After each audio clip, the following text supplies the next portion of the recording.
All right, the tactic in order to double your average job size is to stop selling individual services and start selling packages. But the caveat is you have to do it in a very specific way. So check out how. Now, let me walk you through one of our clients, Natasha Mears, and let's check out her text. This probably sounds just like you. So Natasha said this: morning, for our services, we've narrowed it down. Pavers, patios, driveways, sidewalks, fire pits, retaining walls, drainage, French drains, water features, waterfalls, streams, ponds, excavation, so much stuff. The problem with that was this. She was selling products, but she was missing out on a grand opportunity to actually sell an actual service package, and actually is going to allow her to be able to have higher overall job costs, increase her overall revenue. For Natasha specifically, the key thing for her was to understand what an actual package consists of in her space. So let's take outdoor living spaces, for example. An outdoor living space consists of 4 things. You got wood, so that can be anything from a pergola to maybe a gazebo, maybe even a deck. Then you have stone, maybe paver patios or retaining wall. Then you have greenery, so that's plants. And then lastly, you have a focal point. That focal point could be anything from a water feature, a fire pit, and the list goes on. So when she understood exactly what an outdoor living space was and packaged it in that way, so when someone reaches out to her and says, hey, we're looking to possibly get, I don't know, a deck, maybe a patio, then she understands and says, hey, great. You guys are halfway to an outdoor living space. Would it make sense to have maybe some greenery and also a water feature? That's going to allow for her to be able to actually increase her job size and take care of her client in the best way. See, the reality is most contractors fail to realize that they're not just working with their hands, that people are actually paying for them because of their brain, because they're looking for actually consulting in this space. It wouldn't make any sense for you to be a home remodeler that would come in and tear some stuff down and that you didn't paint, because customers are not looking to be project managers where they have to find different contractors for different things. They're looking to actually have services put together for them that actually achieves their end goal. And this applies to all industries. Now I get it. This probably sounds good in theory, but let's actually check out how a current contractor, client of ours, is actually making it work in his space. He's a remodeler, Anthony Abbott, in Raleigh, North Carolina, so check it out. Before we get into that, I need you to hit the like button, okay? That's not just so that I can feel better about some like. All right, we have a responsibility to uplevel the entire industry, and that's only going to happen if we're able to spread this word out to more people. So do me a favor, actually screw that, hit the like button. Let's check it out. What's up, Chris? What's up, brother? How you doing? I'm doing well. How are you, man? Doing pretty good. I'm actually shooting a YouTube video right now, and can I take about 5 minutes of your time? Of course. How have you kind of leveraged the idea of being able to package things together as you guys do whole home remodels and things like that, so that you can best take care of clients? Definitely. And that's why our kitchens are, depending on which package you go with, we're changing everything. We won't do just countertops and tile. That's not who we are. We do full turnkey kitchens. Gotcha. Which often lead to those bigger projects. Kind of like one of the projects we're working on now. They were looking for a kitchen, and they wanted to open it up so where everyone could hang out together. They entertain a lot, and that was really important to them. So to really get the full effect, the full feeling that they want, we end up transforming the whole first floor. And it's not just the kitchen, it's a whole transformation. The kitchen is part of it, but it's not the whole thing. So we're removing 3 walls. We're refinishing all the floor, upgrading all the doors, all the trim, all the lighting. Of course, we're painting the whole thing, but we're also redoing the staircase as well. So it'll be a whole new feeling when they walk in that front door. Gotcha. Okay, and just curious, if they would have just done the kitchen itself and not done the other stuff, how much would that have cost?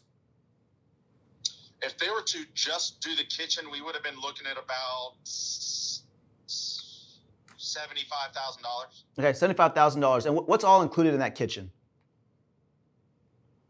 So that would be new cabinetry, nothing custom, but stock cabinetry, still nice stuff, nice quartz countertops, a couple new appliances because they are reusing their refrigerator, new lighting, tile backsplash, and also reworking the laundry area in the kitchen with some custom open shelving. Gotcha. Okay. And when you packaged it all together, what's going to be the final cost of this project? Well, we sold it at $140,000,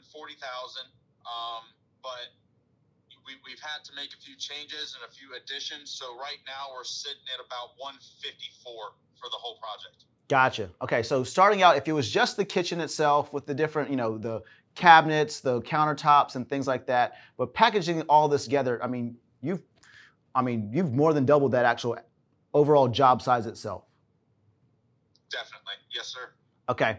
How cool is that? He went from 75K all the way to 150 simply by just putting it together. How can you do this yourself? All right. There's 3 easy steps. Right now, if you don't have pen and paper, pause the video, go get it, and come back. All right. Welcome back. Let's get straight to it. Step 1 is you need to list out all the products that you actually have, right? All the ones that you actually sell. List them out, all right? That may be, imagine you do kitchens. So maybe you do farmhouse sinks. Maybe you do barn doors. Maybe you do backsplashes. Maybe you do floors. Maybe you do lighting. You need to list out all those different products that you actually have. Now, step 2, what I want you to do is I want you to actually circle and actually group together different packages. What makes sense? And that same example for a kitchen, if someone is getting cabinets done and they're getting countertops done, then maybe it makes sense for them also to get lighting as well. How can we package this together? All right, so now that we've packaged those products together, step 3, drive the narrative. Have the packages in a place that best takes care of the client and actually drive the narrative for your clients in the package situation. So it looks like this. Walk me through, if you don't mind.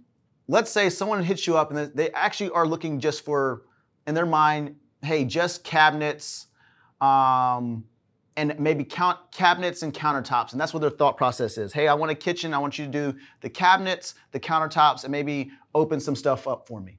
What do you tell that client, or what kind of questions are you asking that client to make sure that you can best take care of them? Well, I ask them, to really kind of fill me in on what the day-to-day looks like in their kitchen. I want them to talk to me about how they use it, how often they're using it, whether they're cooking or entertaining. And if they're not entertaining, why? Is the kitchen part of it? What's going on here? I really try to get the full picture of how they use the space and how they would like to. And that really kind of helps uncover what's holding them back. And understanding that, I can make the connection and propose solutions to really get them what they want. Gotcha. And in that scenario, what do they really want? They want to make memories with their friends, and they don't want to feel crammed in. They want to have fun, and they want to build relationships. Gotcha. Okay, so someone says, hey, they come to you and they say, hey, I want cabinets done. I want my countertops done, maybe some new appliances and things like that. And you realize that their walls, their floors, and their lighting, you guys haven't talked about it at all. Do you feel like you have a responsibility to include that, at least in the conversation? Yeah, we will. We'll talk about lighting, and I'll say, so when we change this, what are your thoughts on lighting or floors? How do you envision this? Or is this going to be seamless with the rest of the house, or what are your thoughts? And I just let them tell me what they need and where they need to be met. So think about it. So you have a responsibility to actually package your services together, which is actually going to drive up your overall satisfaction for your customers and your top line revenue. Sadly, this is just one of the many mistakes that contractors make. And if you're making this mistake, there's a good chance you're making other ones.